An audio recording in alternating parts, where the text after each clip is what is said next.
చేసుకోవచ్చు. ఓం నమ శివాయ గురుగారు. ఓం నమ శివాయ. అంటే మాట్లాడుతున్నా కూడా మదిలో ఇంకో అంటే క్రాస్ టాక్ అవుతుంది కదా. అవును.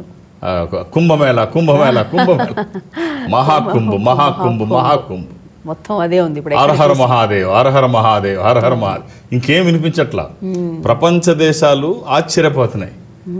2 కోట్లకు పైచిలుకు రోజువా ఒక స్నానం చేయడానికి. అసలు భూమి మీద భూమి పుట్టిన దగ్గర నుంచి ఇలాంటి సంఘటన ఒక అద్భుతం. ఎవరు అసలు చూసిన వాళ్ళు కూడా నమ్మలేకపోతున్నారు ఇది నిజమా, అది సాధ్యమా. ఎందుకు ఇప్పుడు 12 ఏళ్లకోసారి వచ్చేదేమో సహజంగా అంతా చూస్తూ ఉంటాం.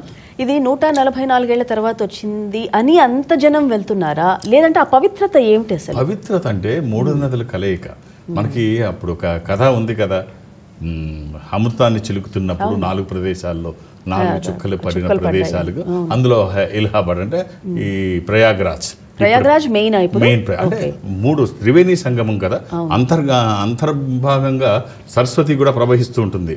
అక్కడ ప్రయాగ్రాజ్ లో దర్శనమిస్తుంది. లోపలికి వెళ్ళాలి, ఇక్కడ ఉండదు. గంగా యమున మనకు కనిపిస్తాయి, సరస్వతి కనిపించదు. సరస్వతి ఎక్కడ కనిపిస్తుంది అంటే లోపలికి వెళ్ళాలి. నేను గతంలో వెళ్ళి చూపించాను, మళ్ళీ ఇప్పుడు కూడా వెళ్ళాను నేను. పడవ మీద వెళ్ళి లోపలికంటూ నేను ఒక్కడనే, అది అంటే నడిపే అతను ఉంటాడు. సో అది నిజంగా ఒక గొప్ప ఫీల్, చాలా. ఎలా అనిపించింది మీకు? ఎందుకంటే మాకు ఆ ఎక్స్పీరియన్స్ తెలియదు, వెళ్ళమని చెప్తాను నేను. ఇది మాటలతో మీరు వినకండి. అక్కడ తర్వాత చాలా జాగ్రత్తగా తీసుకుంటున్నారు అక్కడ ప్రభుత్వం కూడా. ఇక్కడ చిన్న సంఘటన ఇప్పుడు నిన్న ఏదన్నా ఒక టెంట్ లో జరిగి ఉన్న ఇమీడియట్ గా అదేంటి ఇప్పుడు 30 టెంట్లు అవి చిన్న ఉంటాయి, కొన్ని లక్షలు ఉంటాయి అవి. అవంతా ఇంత ప్లేస్ నిన్న జరిగిన అసలు ఏమి జరగల. ఇమీడియట్ గా వాళ్ళు వచ్చేసరికి అసలు ప్రాణ నష్టం కాదు. ఎవరికి ఇలా గీత కూడా పడలేదు. ఎవరో టెంట్ తగలబడితే ఇప్పుడు అందరి వంటలు అందులోనే, అన్ని అందులోనే అన్నప్పుడు సో అక్కడ ఏమి జరగడానికి ఛాన్సే లేదు, అవకాశమే లేదు. అసలు ఒక చిన్న దుర్ఘటన జరగడానికి ఛాన్స్ లేదు.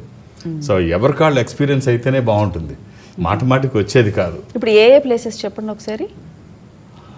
అలహాబాద్ అన్నారు, ప్రయాగరాజ్, మన హరిద్వార్, ఉజ్జయిని, ఇంకొకటి ఏమిటి నాసిక్. ఈ 4 ప్రాంతాల్లో విశేషమైంది ఇది ప్రయాగరాజ్. త్రివేణి సంగమం కాబట్టి సో వెళితే బాగుంటుంది. వెళ్ళమని కోరుకుంటున్నా. అవకాశం ఉన్నవాడు వెళ్ళండి.